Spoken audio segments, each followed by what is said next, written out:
I want to get a higher vantage point and see if I can spot any movement. Maybe the parapet? I climb the ladder. Okay, roll athletics for me. Did you see that? Did you see what that super charming, extremely good-looking DM with cool hair did wrong? That right there risks making the whole session grind to a halt. Let's talk about what it was.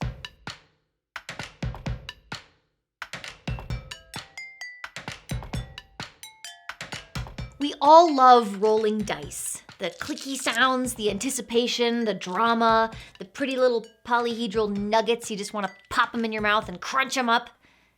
No? Just me? In the scene we just watched, the player tried to climb a ladder and the DM called for athletics. But your average person can climb a ladder. That's what they're for. And if the player rolls low, what's next? What's the explanation for why an adventurer, who at level 1 is already exceptional compared to a normal person, can't climb a ladder? Can they try again? Or just roll until they succeed? Or does the DM ignore the low roll and just let them climb the ladder anyway? In which case, everyone is left wondering what the point of rolling dice is if the outcome doesn't affect the game. Calling for the wrong rolls can slow a game down, make players frustrated or bored, and even stop narrative progress in its tracks.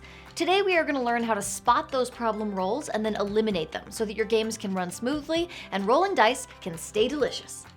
I mean, exciting.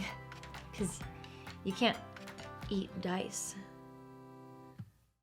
A lot of beginner DMs, my past self included, get the idea in their heads that their job is to make players roll for stuff. And it is part of your job. But if you just call for rolls without thinking about why you actually need dice in that moment, you're gonna end up accidentally creating a lot of easily avoidable problems. So when should you call for a roll? I've created a handy dandy flowchart to help you decide when to— Hello? Doesn't anyone want to hear what I have to say? Oh, yeah, there are rule books that cover this kind of thing. Go ahead. In cases where the outcome of an action is uncertain, the Dungeons & Dragons game relies on rolls of a 20-sided die, a d20, to determine success or failure. That's from the Player's Handbook, just a basic explanation, but there's more depth in the Dungeon Master's Guide. Dice are neutral arbiters. They can determine the outcome of an action without assigning any motivation to the DM and without playing favorites. Remember that dice don't run your game. You do. Dice are like rules. They're tools to help keep the action moving. The extent to which you use them is entirely up to you. It sounds like, on a basic level, you roll when you're not sure whether or not an action would succeed. But the text suggests that there should be a level of DM discretion about when dice are and aren't needed. So how do you develop that skill? The skill to identify when you should or shouldn't call for a roll. That's where my flowchart comes in. Right? Yeah, go ahead. First things first, I think it's a good idea to ask yourself if players have done enough already to succeed without rolling. Let me explain what I mean by that. Let's imagine a scenario where your party is exploring a room. You know that there is a trapdoor hidden underneath the rug. Now, perhaps your players will say that they'd like to search the room, and in that case, it makes sense to call for an investigation check. It's uncertain whether or not they would find the trapdoor, depending on how thorough their search is. But let's say that instead, one of your players says that they want to look underneath the rug. That's where the trapdoor is. Why make your player roll to figure out something that they have already figured out? Of course, it's not always that simple, so let's try a slightly more nuanced scenario. Your party just killed a powerful wizard that they have been tracking for weeks. Maybe the players search the body looking for loot. In that case, they might need to roll a pretty high investigation roll to find the wizard's amulet of proof against detection and location. But if a player remembers their failed scrying attempts from previous days, they might ask, I want to see if he has a magic item on him that was blocking our scry spells. That's a clever idea. It shows that the player was paying attention, that they're engaged in the game, that they're thinking complexly about the problems in front of them. That kind of thinking should be encouraged. The books have something to say about this that I think we really need to pay attention to. Yes, thank you. Roleplaying can diminish if players feel that their die rolls, rather than their decisions and characterizations, always determine success. If you always defer to random dice rolls, even when your players are paying attention, thinking critically, and problem solving, you're basically nullifying the power of roleplay in your game. Why should your players bother actually thinking about the narrative and trying to come up with smart ideas and strategies if, in the end, every single choice is going to come down to random chance? At some point, you might as well get together for a session, call for a do you complete the quest roll, and then high five and go home. I do think this should be the very first thing that you think about before calling for a roll, because putting this concept into practice is a direct line to a more satisfying game. If players haven't already solved the problem, you should ask yourself next if the action that they want to perform is even possible. This is part of the uncertainty thing that the player's handbook was talking about. If an action is impossible, you can be certain that it won't succeed. But I wanted to address this specifically because I think it's a really common mistake. Imagine a scenario where your party has an audience with the king. They walk into the throne room and the bard demands that the king hand over his crown and let the bard rule in his stead. What would be the point of calling for a persuasion roll here? Is there a world in which the king will willingly abdicate and hand over his crown to a stranger? And if you call for this roll and the bard rolls super high, you're suddenly in an awkward position. Do you have the roll fail, in which case it becomes clear that there was no point in rolling at all? Or do you have the roll succeed, teaching your party that they can functionally do anything, no matter how ridiculous, if they roll high enough? This is an easy mistake to make because it feels natural to call for persuasion when a player tries to get someone to do something. Most DMs are way more likely to call for a roll in a scenario like this than in a scenario where players ask for some physical impossibility, like to try and fly by flapping their arms really hard.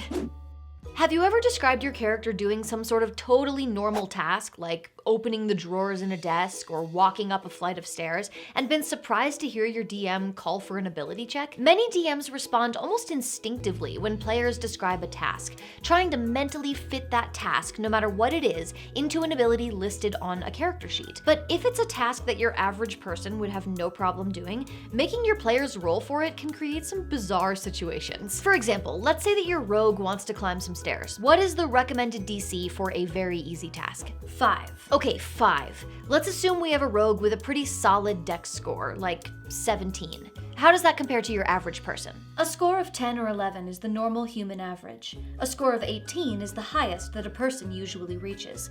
Adventurers can have scores as high as 20. I am one of the least dexterous people I have ever encountered. Realistically, if I had a dex score, it would be like an 8. And I trip on stairs maybe once a month. But if your DC for climbing stairs is 5, because it is a very easy task, and your rogue has a dex of 17, that's still a 5% chance that your rogue just physically can't climb the stairs. To put that in perspective, that means that I am more dexterous than this rogue. Me. Someone who once broke my pinky toe on a recliner while performing the risky endeavor of entering the living room. In short, if the average person off the street could accomplish a task, don't call for a roll. This isn't controversial or anything. The DMG actually says this directly. Most people can accomplish a DC 5 task with little chance of failure.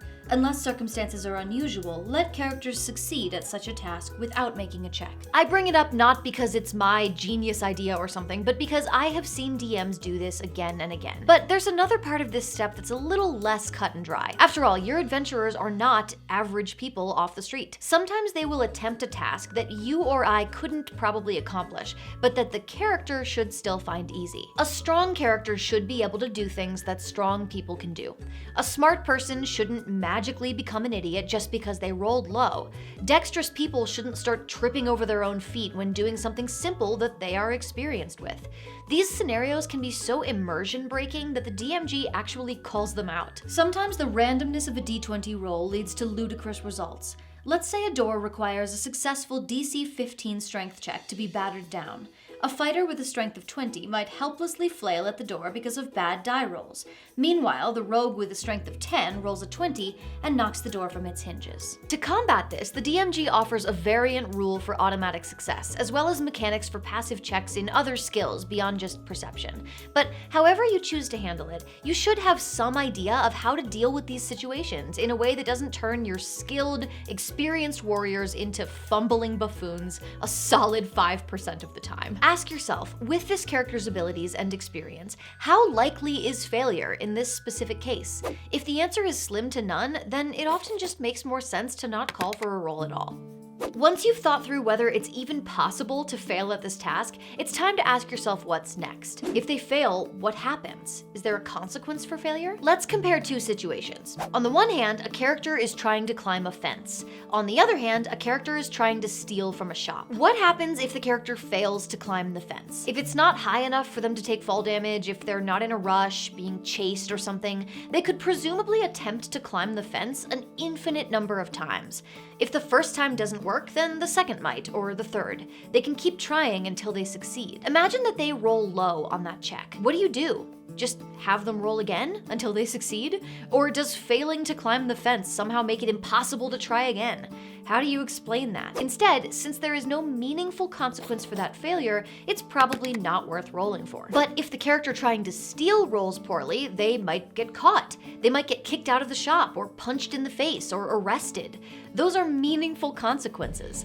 The difference between rolling high and rolling low actually changes the way that the game moves forward, and that is exactly what the dice are for. Most of the stuff on this flowchart is stuff that I have seen people talk about in tabletop gaming spaces before, but this particular section is something that I think is super important to consider that I haven't heard very many people address, and that is, if failing a check has consequences, are you, the DM, prepared to accept and enforce those consequences? DMs, tell me if you can relate. Your players are moving through a space and you have them roll to get through a door, but they fail. There are no alternate routes. You expected them to get through that door. It wasn't even a high DC, but they just had bad luck with the dice and now they're stuck. Here's another one. The players are doing something illegal. You have them roll stealth, they fail. The guards catch them and they try to lie their way out of it, so you have them roll deception. They fail. Come on. Now you have to arrest them. What a pain in the ass. Some DMs don't realize that they weren't prepared to deliver negative consequences until the roll has already been failed. This can lead to a super unsatisfying situation where the player fails a roll and then the DM just lets them succeed anyway. I know I'm not alone when I say that as a player, I find that so boring. It takes all the teeth out of a game. There is nothing fun about succeeding if there is no alternative. Anytime you call for a roll, there is a chance that your players will fail it. So if the consequences for failure screw up your game, then don't introduce the potential for failure.